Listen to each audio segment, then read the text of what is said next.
So honestly, since I've kind of fallen into the wheelhouse, or there's the whole Indian hate going on, and I was always kind of like against that. It just seems retarded to outright just hate people just for some unknown reason for the most part. And I've never checked this person's content out before, the Sharma show global, but the title just got me. Again, you're supposed to do clickbait titles. How anti-India hate became $1 billion industry. And that's something I've talked about when I first started seeing that it was happening. There was a ton of money in it. Like I would always say, you can make one video that's a hit piece on India, get millions of views, millions of people that don't know any better, and millions of people that are hate watching it, and you get a ton of money. It was always for the money. It was never about anything else. It was always for the money. So this is how anti-India hate became $1 billion industry. Something. There's a strange response to it these days. An Indian wins a chess championship. Suddenly there are comments not about chess, but about curry. But certain lowlifes cannot accept the fact that an Indian managed to get the better of a European. Gukesh scent was an undebatable trait. India lands on the moon. Suddenly there are comments not about India's accomplishment, but about toilets. Country that has extreme poverty. I think more than 700 million Indians don't have access to a toilet. Really? Should they really be spending this sort of money on a space program? The internet. But then again, I mean, so from what I understand is some people who live in the rural village, like everywhere now kind of does have more of an understanding. But like back in the day, I mean, there was a whole movie based around that where Akshay Kumar was getting married to somebody and he built a toilet just for her. And that was primarily, if I remember correctly, that was kind of based off a real incident. And yeah, it's just everyone was ashamed of that. It's like, why are you building a toilet so close to the house? That's disgusting. Because there are like people there that have different traditions, different ways of life, and you can't just force your way onto other people. I mean, especially when they are your people. It's not like you're the British Empire colonizing everywhere, and then you end up taking over a location, and then you call yourselves Americans, and then you end up having your own civilization. No, because they're all of one. But I think that's like one of the issues. And you're not going to force your own ideologies onto a group of people. Well, at least you would hope you won't. You would hope you won't. But yeah, I mean, I found that so that movie, it was so ridiculous but funny, and at the same time kind of tragic. Eek toilet or toilet something. I forgot what it was called. But yeah, I mean, and then the fact that everyone just focuses on that. I mean, like, what is the brain power of a few people have to do with like the entire nation? Like Einstein. I mean, if anyone knows his history, everyone praises him for like his mathematics and his genius. Nobody cares about the fact that, well, he was married to his cousin. He abandoned his wife and children for his cousin. He was just a philanderer. People don't care about that kind of stuff. But now when it comes to modern day, it's just like, oh, let's ignore the foibles of like the people that got us here now. Currently is saturated with anti-India content. It's become a cottage industry. You have the absolute bottom of the barrel, gutter trash, trying to make a career out of anti-India racism. Pivoting to anti-India racism is a pretty lucrative market right now, especially for whom nobody in their right minds would subscribe to their OnlyFans. There'll be hundreds of trolls or whoever these accounts are. They will come and say, oh, but you have to say that they do not have toilets. But, oh, you do not have.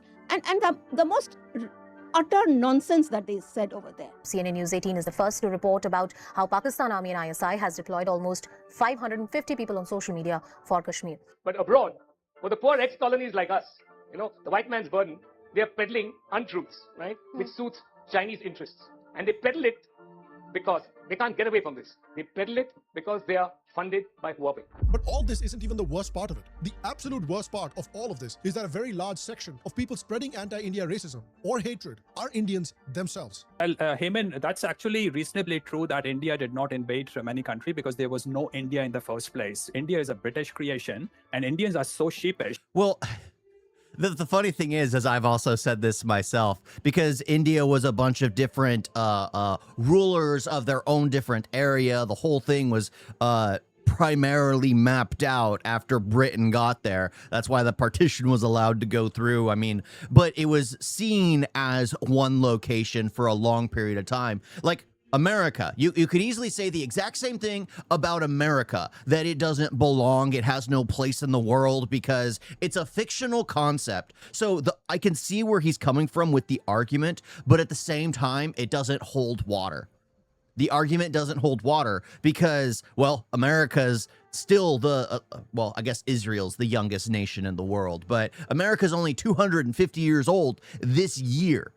Yet we have 50 states, then we have some territories outside of the United States. It's just like there's so many things that go into that. It's such a loaded type topic that you can't be like, oh, just because 1,000 years ago we all had our own rulers, we all had our own princes, we would get together and then we'd start fighting battles with one another along our borders. It's just, it makes no sense. That kind of argument doesn't really hold any water when you're thousands of years in the future, where you do have borders, where you do have a government structure, where you do have like freedom. You're completely free. But yeah, I mean, because I can understand the argument, but at the same time, the argument doesn't make any sense. But I can understand it. That everyone runs over them all the time. In the modern, after the United Nations, just because of international laws, people could no longer run all over India. A sitting MP of West Bengal's far-left Trinamool Congress party openly endorses anti-Indian hatred. They blame Indians themselves for the barrage of anti-Indian sentiment on social media. Arundhati Roy feels compelled to go all over the world and announce that India is an artificial state. More people have spoken up to help terrorists like Afzal Guru and Yaqub Menon, who facilitate. India was seen as one at that time, even though it had different rulers. Exactly. I mean, just like how everyone viewed Native Americans as all the same, even though they're all from different tribes, nomadic tribes. Then you could go into the fine details of like, oh, these Native American tribe was from this area. You can do the same thing with most nations before they actually started forming borders, before they actually started having a set government. You could do that with almost every place, well, actually every place in the world. You could do that with every place in the world. Because again, the borders we have created as nations are all fictional. They're all fictional and what people have agreed upon with their neighbors. I mean, who's had a land dispute with their neighbors? I mean, I remember my my parents, they have a nice plot of land, and their neighbors were wanting to build their fence 5 feet across the land barrier into their land. So they started arguing with them. It's just like, if you want to have, oh, it's just 5 feet. It's just 5 feet. Well, then how about we do it 5 feet the other way? I was like, no. We can't do that. We can't do that. I was just like, of course. They can't do that when it comes to it shrinking their land, but they were okay with shrinking our land. But all that is just fictional, completely fictional. The parliament attack than they ever did to help the Sikh widows of the 1984 anti-Sikh massacre or in favor of the victims of the ethnic cleansing of the Kashmiri Hindus. These people seem to hate India more than Cristiano Ronaldo's own teammates hate him, more than the Turkish football team hates success. Cristiano Ronaldo's team hates him. I didn't know they hate him. Please increase the volume. It says it's as loud as it can get. It's as loud as it can get. I've turned it up. There has never been a country that got humiliated as much as Turkey in World Cup history. Turkey players became the laughingstock of the entire world. When they left their country, thousands of cars escorted them to the airport. They left like Avengers. They arrived at the World Cup like NPC. Before the first game, Arda Güler confidently said, "We are better than Australia. Let's prove it from the first minute." And then Messi scores. But Turkey got humbled 2-0. In their second game, Paraguay had a player sent off for covering his mouth. Turkey played the game against 10 men, and they still couldn't score. In any other country, you'll find a ton of people who may have a lot of problems with their country, but if an outsider attacked their country, they will always rally behind their country. But there is something so unique about India that there is a section of people in the country who will go out of their way to side with India's enemies and blatant racists. It's funny because Indian leftists who know... Well, okay, so India isn't exclusive with this. I mean, you can literally call out, well, if you're in the like I've gone down the pipeline of like seeing streamer drama. I could name American streamers who have made a fortune in America due to capitalism who hate America. But they're allowed to speak their hatred towards America and monetize their hatred towards America. So it's not just India that exclusively holds the right of birthing birthing citizens that hate their own nation. It's not just India. Everywhere in the world deals with the same issue. Like, the funny thing is, it's easy to look at everything in a vacuum, but the world itself is more complicated, and a lot of the problems dealing in one area, another place is dealing with the exact same thing. The exact same thing. Normally hate white supremacists seem to have everything in common with white supremacists when it comes to India. So let's talk about this mental disease where you go out of your way to make your own country appear in a bad light, and why this disease overwhelmingly affects Indians as compared to any other nationality. Hello, and welcome to today's episode. I am the CEO of Secularism, Sham Sharma, and to all of you, a secular phenomena. And look, racism on the internet, it's not anything new. It has existed since the internet has existed. Racism and the internet are inseparable like peanut butter and jelly, chole and bhature, and the BCCI and Rajiv Shukla. What we're witnessing today is far more organized, deliberate, and systematic. There are entire social media accounts, pages, and online... Oh boy, trust me, India is the global leader in having people who love hating their own nation. I don't know. We have some of the strongest backing our own who live in the nation. I know there are some people who like the ones who do hate the ones that people call like German Shepherd or Bomberman or whatever. Like, they don't live in India, but they hate India. Like, one's in Germany, one's in America. They hate India, but like America is like exclusively the ones who get tons of money by living in the United States of America, hating America, and are paid for it. Absolutely let's say capitalism is evil, but then lean on capitalism in order to make their money. Yeah, America is probably the one that has the most of that. And communities whose sole purpose seems to be manufacturing and amplifying derogatory stereotypes about Indians. Their job seems to be simple. If you see anything about India, attack it. If you see any negative news come out of India, massively amplify it. When RRR achieves international fame, try to attack it. When 18-year-old chess prodigy D. Gukesh defeated the world #1 and became one of the biggest success stories in Indian chess, the comment section under the posts about his accomplishments was flooded with racist comments. And look, it's important to acknowledge that a lot of this isn't organic. We've seen how countries like Pakistan, China, and Qatar employ a very coherent disinformation campaign. We've seen how for decades Pakistan has tried to keep issues like Kashmir in the international spotlight. One of the big revelations came in 2020 when European researchers uncovered what they described as a massive influence network linked to pro-Pakistan interests. This network consisted of fake media outlets, fake NGOs, and even fake experts whose job was to amplify narratives critical of India. And then there's China. China has spent decades building one of the most sophisticated information ecosystems on the planet. State-backed media organizations promote a pro-China view in the world and attack any country that they see as adversaries with massive disinformation campaigns. According to assessments by the US State Department's Global Engagement Center, China has built a multi-layered influence apparatus that includes state media, online influencers, content sharing agreements, fake personas, and coordinated information campaigns. Billions of dollars are believed to be spent globally on these efforts. One of the most fascinating examples is something researchers... But it's like the snowball effect. So a lot of people, what is it? There's the when Star Wars started falling apart, they were those who started making videos about how Star Wars was falling apart. And because that started gaining traction, that started blowing up, people started making more content like that. I don't know how I never got picked up on that algorithm, but I've always been pretty boring, I guess. But it's just like, there's always those things that when the ball gets going, everyone jumps in on the hype. And if enough content creators are paid or get enough push to create hate content towards something, well, the layman who doesn't know any better realizes that, oh, these rich and wealthy people are doing this. They're getting millions of views. I'm going to do the exact same thing. And then it ends up just spiraling that they end up finding all these fake articles and fake information online. And then they start pushing that narrative because they don't know any better.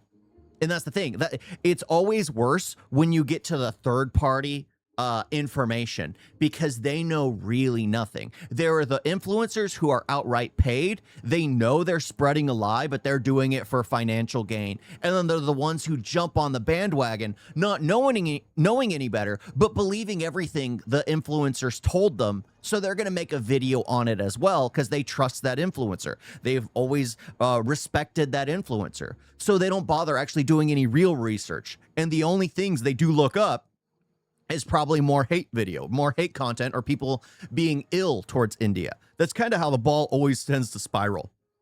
And it happens with all kind of content where people jump on bandwagons because, oh, this is the it topic right now. Like the slop for what was going in the YouTube sphere was like bricks and minifigs. And it's just like, yeah. So a ton of people were just making content on that instead of just, doing their own thing, having fun with it. Everyone just chases what's popular. Everyone chases what's popular, and hating India is what's popular. So of course it just ends up flooding all the social media, just every algorithm gets flooded with that kind of content because people are just trying to hop onto the bandwagon. So you literally have very ignorant people who know absolutely nothing. Like, that's what I found strange is like I'd been to India and then I start hearing all this hate about India and I'm just like, wait a minute, what the heck is going on here? So I ended up, in getting more involved, getting more invested. It was just like, what the heck is wrong with these people? Have they even traveled there? I mean, sure, you can complain about certain aspects, but you could say this exact same thing about the United States of America or Mexico or Canada or China. You could say the exact same thing no matter where you go. You just have to look for it. You just have to look for it.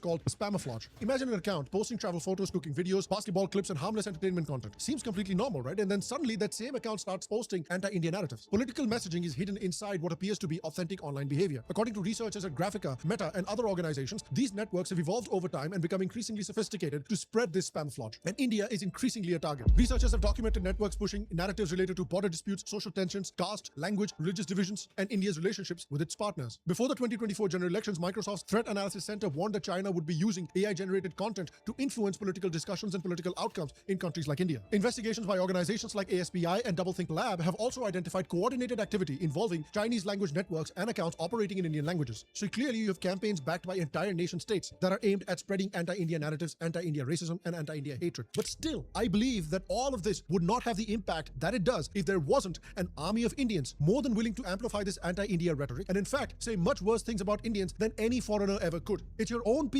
It's your own that can hurt you much worse than any outside enemy ever could. Like, think about it. The Adipurush movie, being ass, will haunt me much more than any YRF spy slop or a Dharma Productions romantic comedy slop ever could. The British would not have been able to keep a hold of India if they didn't have an army of Indian soldiers doing their dirty work for them. This is something that Netaji Subhash Chandra Bose and Veer Savarkar understood, and then the Indian National Army recognized and exploited to ultimately free India. I'll give you a few examples. You have accounts like Tarun Gautam, who follows dozens of anti-India Pakistan affiliated handles, who deliberately spread a video of a Bangladeshi man licking a video and falsely attributed to this man being Indian. What's interesting that this person posted it shortly after an anti-India Telegram channel had shared the same video. There are other people who live in India who run multiple anti-India, anti-Hindu groups in Telegram where they morph photos of Hindu gods in the most heinous way possible. And it's not just random people. You have liberal stand-up comedians like Veer Das who go abroad and only talk about the negative stereotypes in India. I come from an India where children in masks hold hands with each other, and yet I come from an India where leaders hug each other without masks. I come from an India where the AQI is 9,000, but we still sleep on the roof and look up at the stars. I come from an India where we worship women during the day and gang rape them at night. You have the leader of the Indian opposition, Rahul Gandhi, who... That's comedy? Wait, that was comedy? Where was the joke supposed to be? Where's the joke supposed to be? Goes to Western countries, talks about how democracy in India has completely collapsed, and begs Western countries to interfere in Indian internal affairs and topple the democratically elected Indian government. Well, how would you react if something, a structure 3.5 times Europe suddenly went non-democratic, right? That's happened already. That's not something that is going to happen in the future. That's already happened. You know, I'm pretty sure a lot of people are saying the exact same thing in their own nations. I mean, I've said that about the state of California in the United States of America for, well, it seems like decades. We've had no rights, no voting here. Like, I don't believe my vote matters for anything. It's completely thrown out, especially when you have the voting dead. My grandfather, who passed away a decade ago about right now, is still voting. He's still voting to this day. Same thing with my grandmother, who passed away like 2 decades ago. It's just like they're still voting. How are the deceased voting in the state of California? Same thing with my abuelo and abuela. I'm pretty sure they're voting, and guess what? They were never citizens of the United States of America, and they are voting. They've passed on, and they're voting. It's blatant corruption. It's blatant corruption. It's hard to kind of see that kind of stuff and then be like, you know what? No, there's no corruption here. There's no corruption. No, there is corruption in every single government. Because we are the problem. human beings are the problem. You can't put your trust in another human being, especially when a lot of them, as soon as they start to get power, they start to get thirsty and want to do more. What I think, or how I feel, is like, I don't care if the person in power is in it for themselves, as long as they take the people they're supposed to be protecting along for the ride. What I don't like is when the people in power don't care about their constituents and care more about the people who are breaking into their nations. I prefer a nation that takes care of its own first and foremost. That's what I care about. I could care less about the fact that I don't have the right to vote. I don't care less about the fact, I just want to make sure that the person in charge sees me as an actual citizen and not someone who broke in illegally. Oh, democracy is only dead when your selective leader doesn't win. And if you win, then it's flourishing and bring colors in the opposition. Yeah. Well, the same thing here. How many people are enraged because Trump is president? And everyone can hate Trump all they want, but at least you know who he is. At least you know he's an arrogant person. He doesn't hide his arrogance between like multiple layers of spinning. But there's no reaction. You also have Indian origin activists who live in Western countries who can only find negative things about India. They will never conduct field work, they rarely engage with ground realities, and rarely acknowledge any social progress happening in India. Partly because it renders some people as non-human, in the sense that it really pushes them down the ladder. Not everybody gets equal access to opportunity. People are actually seen as superior and inferior, like if it was happening on racial terms and nationalistic terms. Another great example of intellectuals and activists like this is one of India's biggest YouTubers, Dhruv Rathi, a true intellectual. You don't believe me? Check this out. Highways बनाने पर हमारी सरकार almost 2 lakh crore रुपए खर्च करती है, जबकि इस आर्टिकल को देखिए, NFHS सर्वे के अनुसार सिर्फ 8% इंडियन परिवारों के पास गाड़ियां हैं। क्योंकि क्या हमें सही में जरूरत है और हाईवेज की? क्या हमें सही में डबल हाईवेज की जरूरत है, डबल एयरपोर्ट्स की जरूरत है? Now you know that when somebody is this intelligent, their opinions about India are going to be like the diarrhea that you get after eating some really bad chole kulche at a wedding. These people never miss a chance to insult India, its culture, its development, or Hindus. They're desperate for the democratically elected leader of India to be insulted and humiliated wherever he goes, just because they do not agree with his politics. You have people that are openly and publicly promoting a Gen Z style violent revolution in India, like the one that happened in Nepal. It's just like in the US, the same thing's happening where you have someone who's trying to put the nation first before everything else, which again,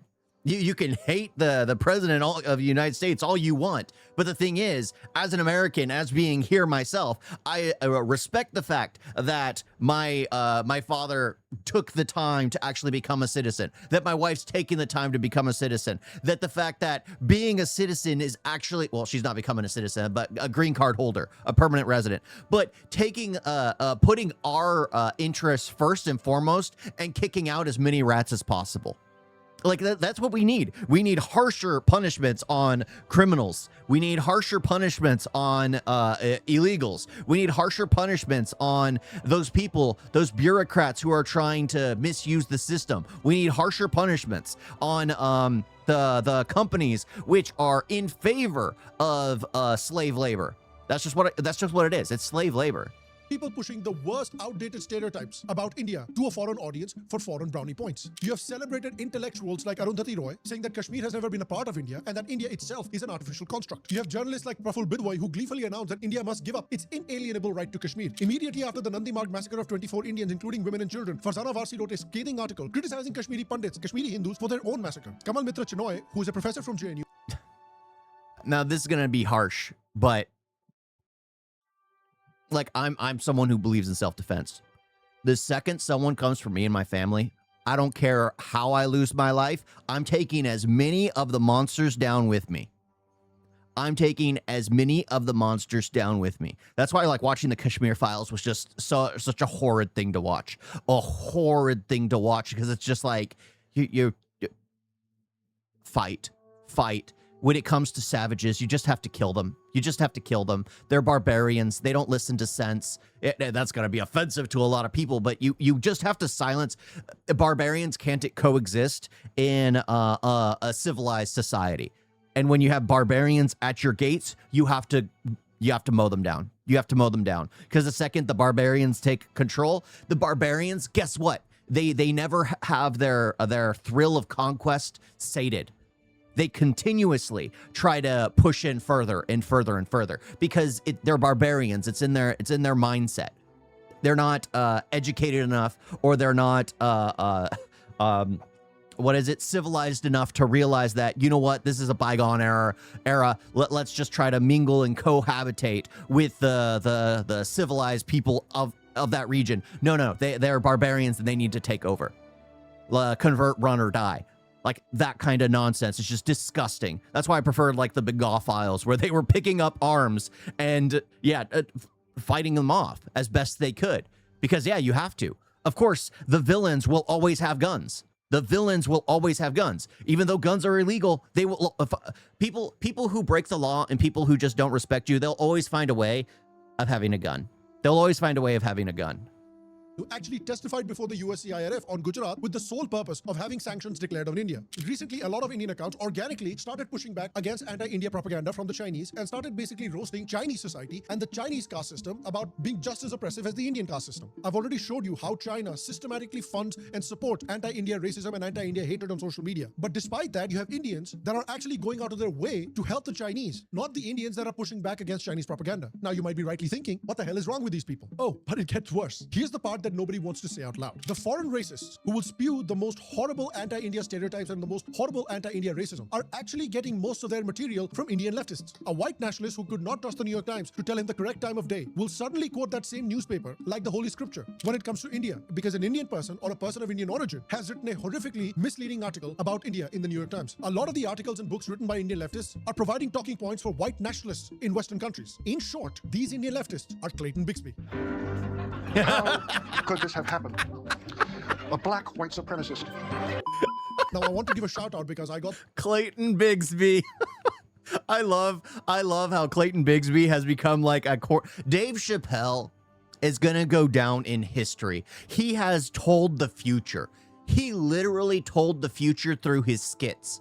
Like he had the family that was well, if you've seen the Chappelle show, you know. I sadly, Netflix bought the rights, but they never published it because Dave Chappelle asked them not to. But, oh my gosh.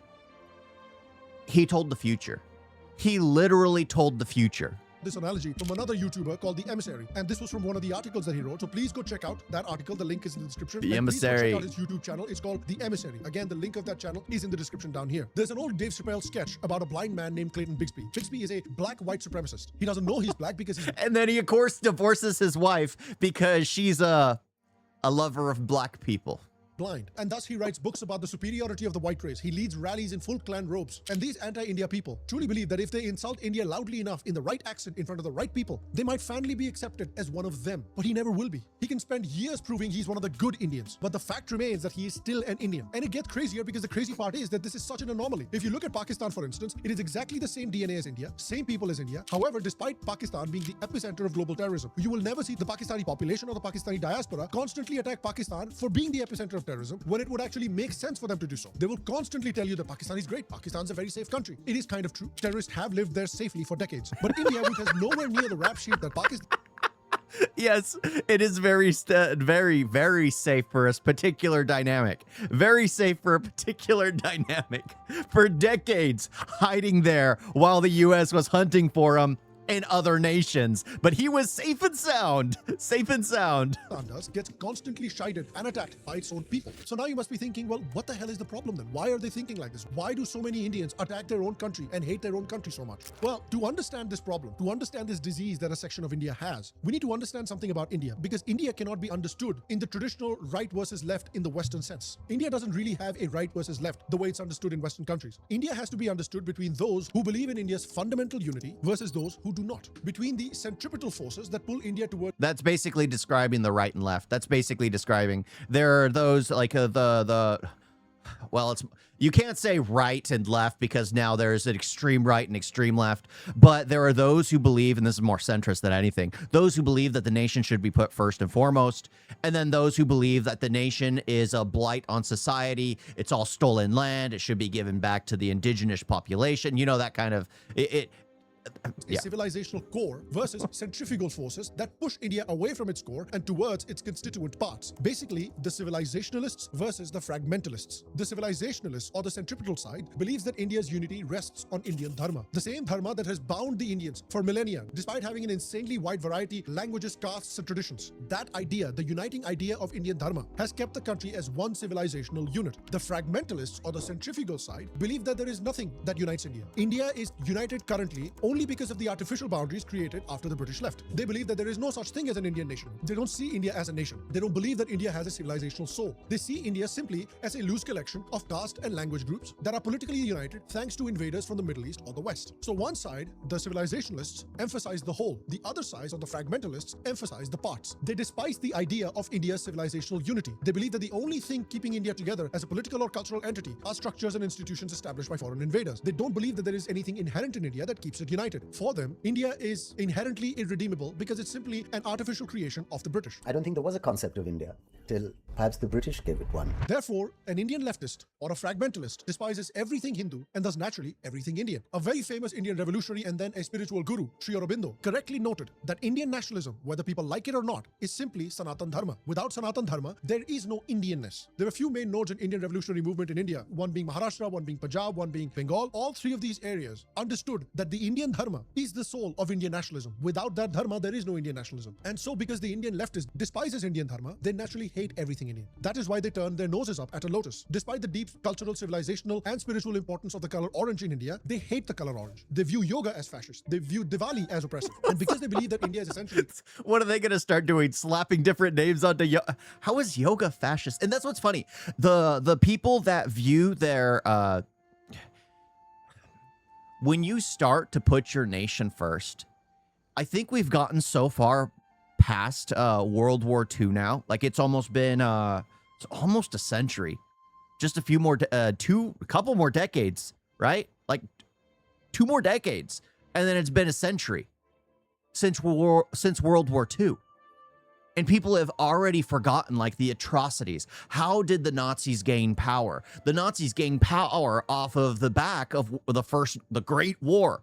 The war to end all wars, as it was originally called, because Germany started the First World War, if anyone actually recalls that. And then Germany was sanctioned after the end of the First World War, which led to Germany being so unhappy with its lot in life that the Nazis rose to power. It was a party about putting its nation first and foremost and getting rid of all these sanctions, getting rid of all the blights in their nation that they ended up completely eradicating and going to war and leading to the next World War. There's nothing wrong with having your nation go first.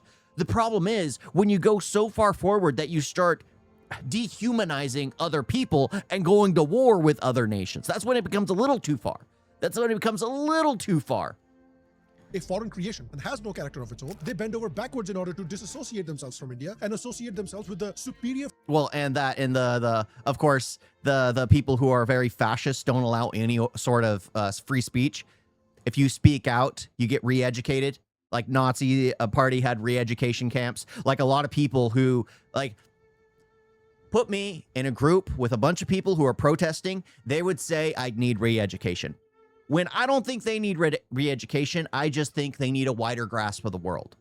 That's what I personally feel. Those are people who have never actually gone outside beyond their safe zone where they haven't really seen the world. I've traveled the world. I've seen, well, not all the world, but I've seen some of the world. And I have a different view of life than they will, of course, because I have a completely different understanding. You take someone who grew up in the suburbs in a gated community and then put them like in like one of the worst ghetto neighborhoods in the United States of America, they change their tune immediately. They change their tune. The problem is a lot of the people that have all these great ideas on humanity, great ideas on prosperity, great ideas on socialism have never lived in the rougher neighborhoods.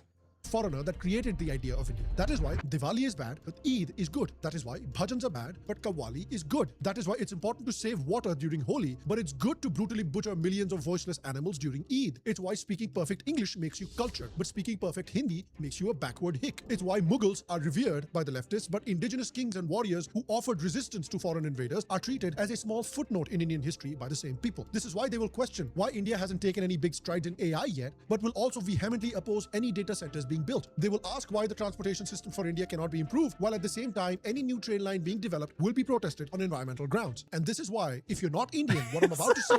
Gosh, that's so American. Anytime progress is done. So I remember there's a university that was built in California, and it's the land was purchased, the zoning was done, everything was prepped and ready to go. But for 20 to 30 years, there were protesters, there were environmentalists constantly saying the fairy shrimp. I don't know what a fairy shrimp is. I never learned what a fairy shrimp was, but they said the fairy shrimp lived on that plot of land. It took decades for them to actually get the rights, get past all the red tape about these fictional fairy shrimp, and build the college there.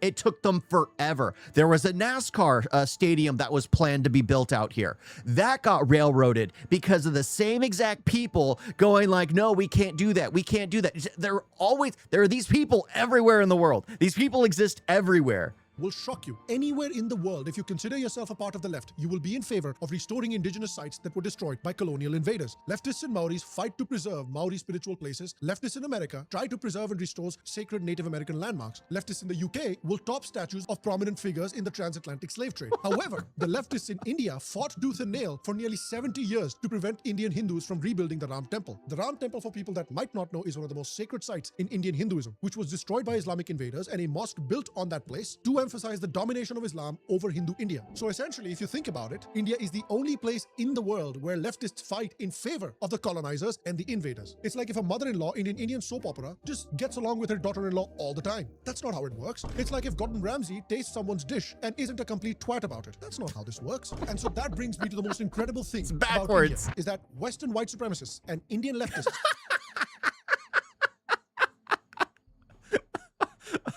Looks spot on. Looks spot on. Are basically on the same page when it comes to India. They have a shared antipathy towards all things Indian. The Indian leftist sees Hinduism as an oppressive, casteist, irredeemable, Islamophobic force, which basically has no saving grace. The white nationalist views Hinduism as a barbaric, heathen faith that must be shattered by the cross of Christ and the one true God. Therefore, when it comes to India, it is basically impossible to distinguish between the Indian leftist and the white supremacist. Well, how do you fix this? Well, this is not something that can be fixed in a few months or even a few years. This is 70 plus years of programming that takes decades to fix, but it can be done. It can be done through another decade or two of political stability. It can be done by becoming a $10 trillion economy. Having a certain amount of money gives you a certain amount of self-confidence when you're much more confident in standing up for yourself and speaking up for yourself. It can be... Well, so India's really started getting its stride in the past 10, 12 years. Like, it's really started changing what it originally was. Like, it was known as well, it was a stepping stone for everyone. Nobody cared about India. India's an afterthought. It wasn't until, well, India started making progress in the last 12 years, 10 to 12 years, where it's seen as like, you know, a forward thinking nation, a very progressive nation, basically a silent world power coming into its own. And the thing is, a lot of people that hate the concept of borders and love the idea of, well, being invaded, like he was talking about how they're all in favor of the invaders. That is true. The leftist is always in favor of the invaders. That's why they're all for the illegal immigration. Open the borders, allow everyone to go everywhere. Who cares if they're going to take advantage of your children, your women and children? Who cares? It's their right. They're inferior. They need the education of the white, like it's a very indoctrinated white supremacy kind of mindset where the white people know best, that they need to educate the inferior barbarians that come in, but open the gates so that barbarians can be educated. It's like, no, you close the gates and allow only the educated ones in. Only the educated ones in who can add something to your nation. Because again, leftists are always in favor of the ones who are going to take them over or who are going to eradicate them. done by continuing to lift people out of 'Cause poverty. they hate the It can be concept done of a by nation. overhauling the education system and what is taught to children in India. But ultimately, this is a disease that is very unique to Indians. And this is why you'll see so many Indians side with white supremacists, side with rabid Islamists instead of India every time India gets attacked. And I want to ask you, what do you think is a good way to fix this problem? How do you fix something like this? Let me know in the comment section down below. Other than that, Honestly, the best way to fix it, like I believe patriots can always talk to each other. I believe patriots can always talk to each other. It's very easy to... It's very easy to... Because nationalists, being overly nationalist can be a problem. Can absolutely be a problem if you are overly too prideful in your nation that you refuse to see the problems in your nation. Like you have the crazy MAGA crowd that thinks everything Trump does is like the greatest thing of all time. I mean, that's just retarded. He's an arrogant human being like almost everyone else. There's nothing particularly special about him except for the fact that he's actually trying to solve one of the problems, at least. One of the problems out of the multiple problems we have. But it's just... It's insane because, again, people need to start talking about the truth of it. Patriots need to be able to go to bat for other patriots and then call out the nonsense when they're being nonsensical. Like, for me, I enjoy watching, like, a Sandman video. But how many times while I'm watching his videos do I get enraged? Because, of course, he's being overly positive, overly optimistic. He's not really... He's not seeing the forest through the trees, so he's only seeing the issues in other places and refusing to acknowledge his own. Where I prefer someone like Pepsi who's like, yeah, we all got problems. We all got problems. One seems like a patriot, the other one seems like a nationalist. And I prefer a patriot because patriots always want what's best for their nation, even if it's even if it's like seeing the problems in their own nation and wanting to change them. How surprising that the war always starts when the stock market closes or opens. I don't know. Basically 99% MAGA. Yeah, all retarded. Like, yeah, go Trump. Go Trump. It's like, come on. You could say he's funny. He certainly is a character. But oh my gosh. You guys get a video?